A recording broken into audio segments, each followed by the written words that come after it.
सध्या वादळी वाऱ्यासह पाऊस पडत आहे। या पावसामुळे आणि जोरदार वाऱ्यामुळे अनेक झाडे उन्मळून पडताना दिसतात। परवाच मिरजमध्ये या झाडाखाली रिक्षा सापडून नुकसान झाल्याची घटना घडली होती। शिवाय या झाडांच्या फांद्याही विद्युत खांबावर आणि तारांवर झुकल्या गेल्याचं पाहायला मिळत आहे। अशा अवस्थेत जर वाऱ्याच्या जोराने एखादी फांदी तुटून या विद्युत तारांवर पडल्यास मोठी दुर्घटना घडण्याची शक्यता नाकारता येत नाही। या सर्व बाबींकडे महापालिका आणि जिल्हा प्रशासनाचे दुर्लक्ष होताना दिसत आहे।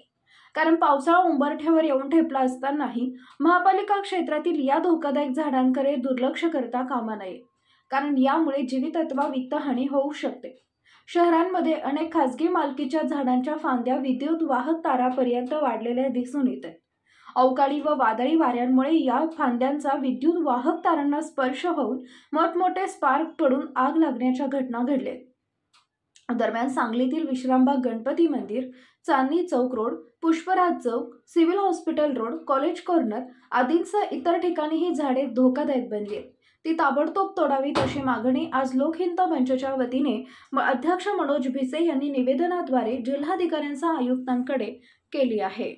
लोकहित मंच सांगलीच्या वतीने आज आम्ही सांगलीचे जिल्हाधिकारी साहेबांना व सांगली महानगरपालिकेचे आयुक्त साहेबांना निवेदन दिले।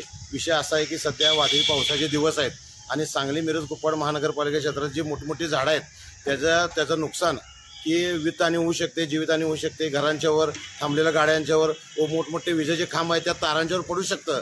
त्या मागणीचं आमचं निवेदन मान्य करा आणि मी पण आता या